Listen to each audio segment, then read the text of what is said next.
Well, I voted for Donald Trump because he's going to end all the taxes on overtime. I mean, that's going to put so much more money in our pockets. Yeah, but did you actually read, the fine print on that? What do you mean there's no, fine print? It's just, as it is. The fine print says that you have to work more hours in order to qualify for overtime. It also says that they could be raising the cap of income to actually qualify for overtime. For example, maybe they'll raise the cap to, 90 grand before you can actually qualify for overtime. That's their proposal. No? What? Yeah, it's not even guaranteed to hourly workers. They're mostly talking about salary. So you wouldn't even ever qualify for overtime if they change it for that, if you're an hourly employee. That's in their proposal. I thought you didn't read it. You didn't read it, okay. Oh, this is amazing. MAGA in full FAFO mode on Meta.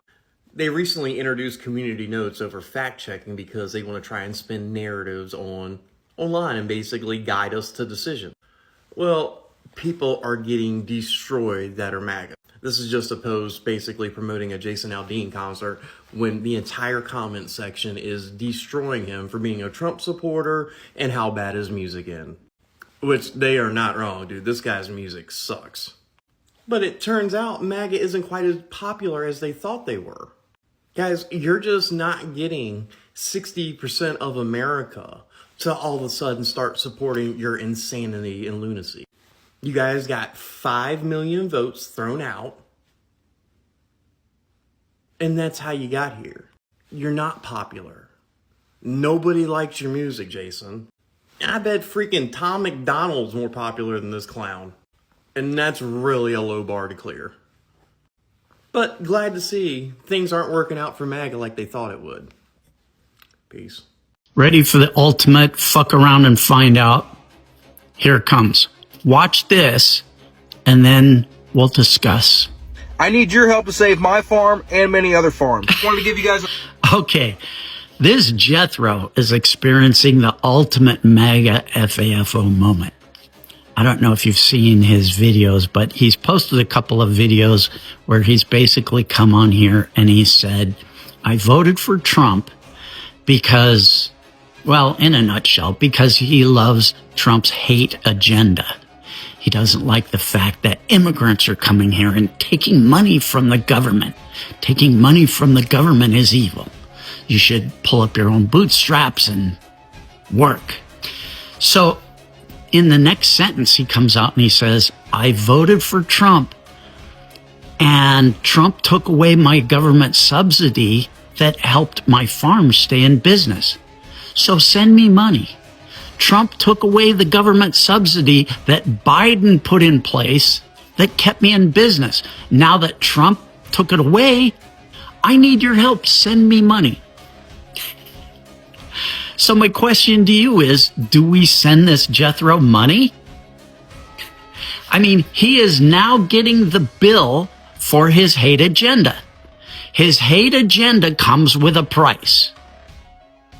He didn't know it. Maybe he didn't realize it. Maybe he thought it would never bounce back on him. But now that it's affecting him personally, he's asking for us to give him money. Now, my answer to this, I don't know what your answer is going to be, whether you want to give him money or not.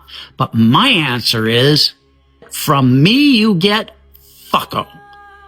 Because if I were to give you money, Jethro, that would make me woke. And you hate woke. You hate the woke left because they show kindness, compassion, and consideration for other people. And that's just too woke for you.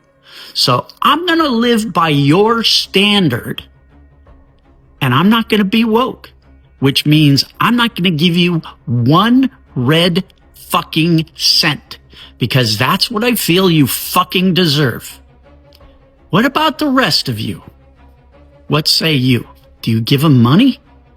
This is what happens when your entire worldview is based on Fox News sound bites instead of reality. Yeah, these people spent years screaming about the migrant crisis, the deep state, and woke culture.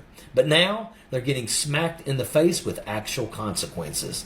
They thought that they were punishing liberals. They ended up punishing themselves. And the best part? They know it.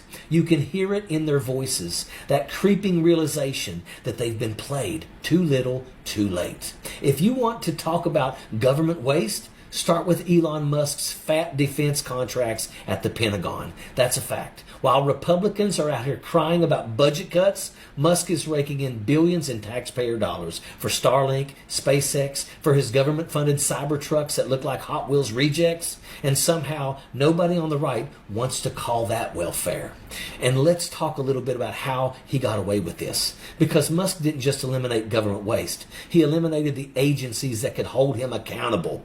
First on the chopping block, USAID, NOAA, and the VA. The very people who track corruption, fight fraud, and ensure veterans get their benefits. Gone. And why? Because Musk and his billionaire buddies don't want watchdogs. They want lapdogs. Trump is gutting every protection the middle class had left and handing the country to the billionaires who don't give a damn about you, never have, never will. But here's the thing.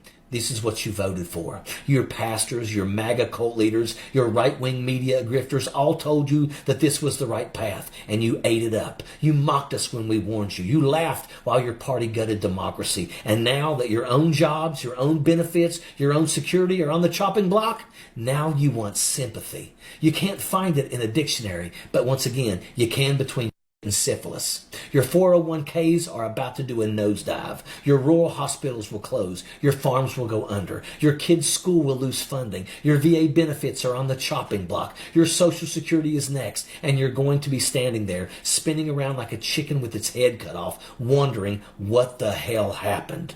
Well, let me remind you, this is all you're doing. Every last bit of it. You stood by while Donald Trump ran his mouth about cutting government jobs. Well, guess what? Those jobs were your neighbors, your family, maybe even yours. You laughed when Donald Trump promised to punish blue states. Now he's coming for red states too. This isn't just bad politics. This is karma. You made your bed and now you're going to have to sleep in it. And let me be clear, none of us wanted this. None of us wanted to see America ripped apart, jobs lost, families struggling, veterans left out in the cold. But you wouldn't listen. You doubled down. You believed the con artist. So now, in some cases, grab the popcorn, because it's going to be epic watching you melt down, realizing that you are not special, you are not immune, and Trump doesn't give a damn about you. You effed around, and now you're in the find out stage, and that is an absolute fact.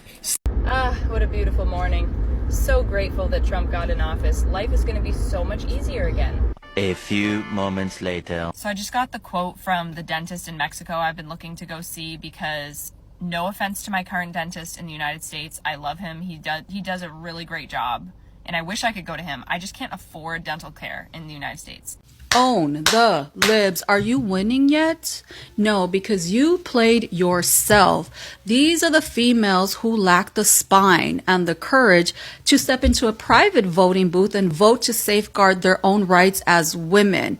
They're so weak that they actively participate in their own downfall, allowing men to use them as tools to strip away their own rights and help strip away the rights of us all as women. This is what happens when you're gullible enough to fall for the conservative patriarchal illusion of a traditional family, where the man is supposed to be the leader, but in reality, that so-called provider is a failure, leaving you, his wife, so financially helpless that you are forced to rely on the very people that y'all demonize and cheer to be deported just to survive. Now look at you crossing the border into Mexico. Yes, the same Mexico you clutch your pearls over just to be able to afford health care. You're out here bragging about voting for Trump, yet you can't even afford to put America first under Trump. You're out here fighting for white supremacy, but white supremacy ain't fighting for you. Make it make sense. And the best part, this is just a warm-up, so buckle up, because the real struggle hasn't even started yet. Somebody, please explain to me, who raised these people? What the fuck is wrong with them? We are huge Trump supporters. If you didn't get the email on Monday, you're safe. And I'm like skipping down the halls, right? Like, you know, I get to stay. Wednesday, late afternoon, I received a notice that I have an appointment, a Teams appointment with my supervisor on Friday at 9 o'clock. So I knew that I wasn't safe anymore. You were skipping down the hall. You were so excited when you thought you were safe. You knew others were suffering and gonna suffer, but you knew you were safe. You were cool with it. cutting costs and waste and fraud, and. We love that big picture. I love that big picture. My friends, we were excited about that because it is true. I could just picture you and your friends, glasses of cheap fucking wine, just laughing over others and how others are going to get affected. The common theme is, we voted for this. You knew this was coming, but we didn't.